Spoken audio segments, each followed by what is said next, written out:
Hi everyone, this is Aaron for Zollotech, and we're going to start a new series of videos for Windows Phone 8 tips. This one in particular is just going to be on how to use the interface and maybe customize it a little bit, so I thought I'd take you through that. First, let's unlock the phone, slide up to do that, and here's the interface. Now you can see we have all of these different tiles, so if maybe you're new to this, let me give you a quick overview of what the tiles do. Each one of these tiles represents an app, like you'll find on most smartphones, but the one thing that's unique about Windows Phone is the People app, or hub as they're called, kind of brings a lot of things together in one place.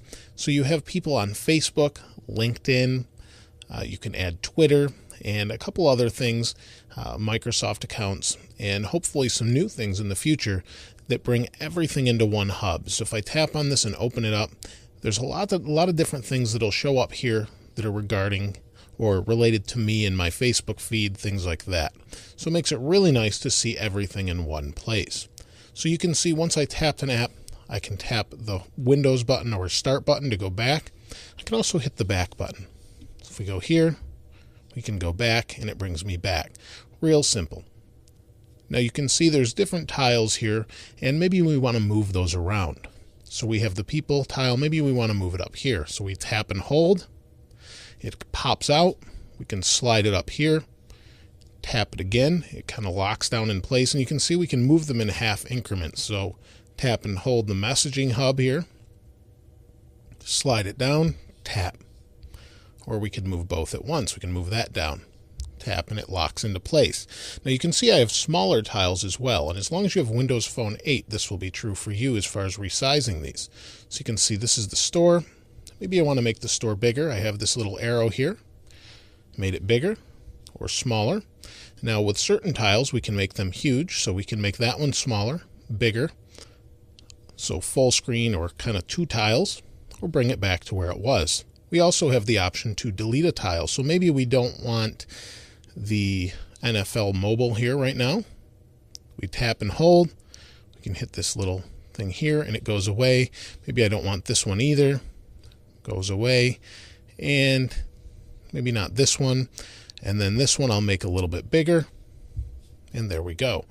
Now if we want to add more tiles, I'll show you that in a moment. So what we'll do here is slide to the right, and here's all of our different applications. So maybe we want to add eBay.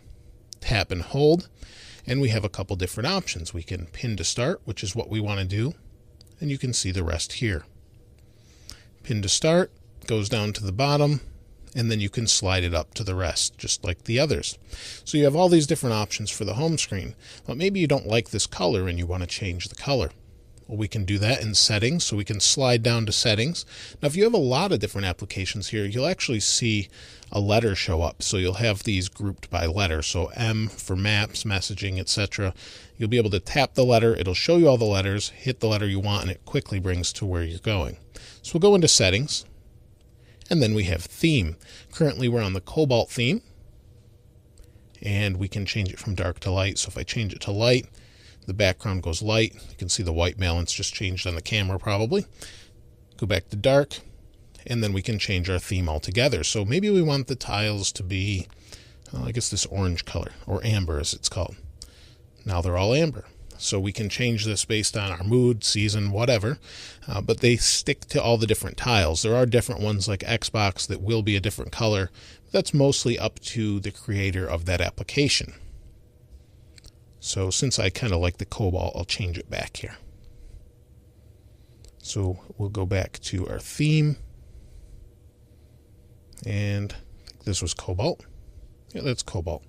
Now I'm going to go back one, and we also have the option to change the lock screen. So the lock screen, we have a couple different options, and there's our background. We can change this a couple different ways, but let's just change it here. We can get a photo from Bing every day. Let's do that. And that will just update it. We've got a couple different options. We'll talk about that in a different video, but for now we'll just talk about the lock screen. So we'll go back home, I'll lock it, turn it on, and we have a nice picture from Bing. So you can change things like that. Now we can change it another way. If we go into photos, again, this is a hub, so we've got a bunch of different things. We'll go into wallpaper. Oh, that's an application. That's not really what I wanted. I meant the camera roll here. Apparently I haven't taken any pictures, so maybe we have something in albums. So you can see here is some default pictures. I want this picture, and maybe I want to add this to the home screen. Well, we have these three little dots here. That means there's settings within the application. Scroll up here, and it gives us some options. Save to SkyDrive, set as lock screen. So that's what we're looking for. We can set it as the lock screen. I won't do that, but that gives you an idea. There's lots of ways to do things in Windows Phone 8. So you can see that hopefully will give you a general overview, but there is one last tip I wanted to show you, is what if you want to take a screenshot of whatever you're working on to show your friends or whatever? Well, similar to an iPhone, you can tap the home button, or in this case, the start button, and the top button here, or whatever your start button is, or power on button is rather. And it takes a picture. And it also saves it to SkyDrive, depending on how you have that set up. So there's a lot of different things you can do with Windows Phone. Very intuitive and some great options. So I'll show you some other things in some other videos, but I thought I'd just show you a basic overview for now with this particular video.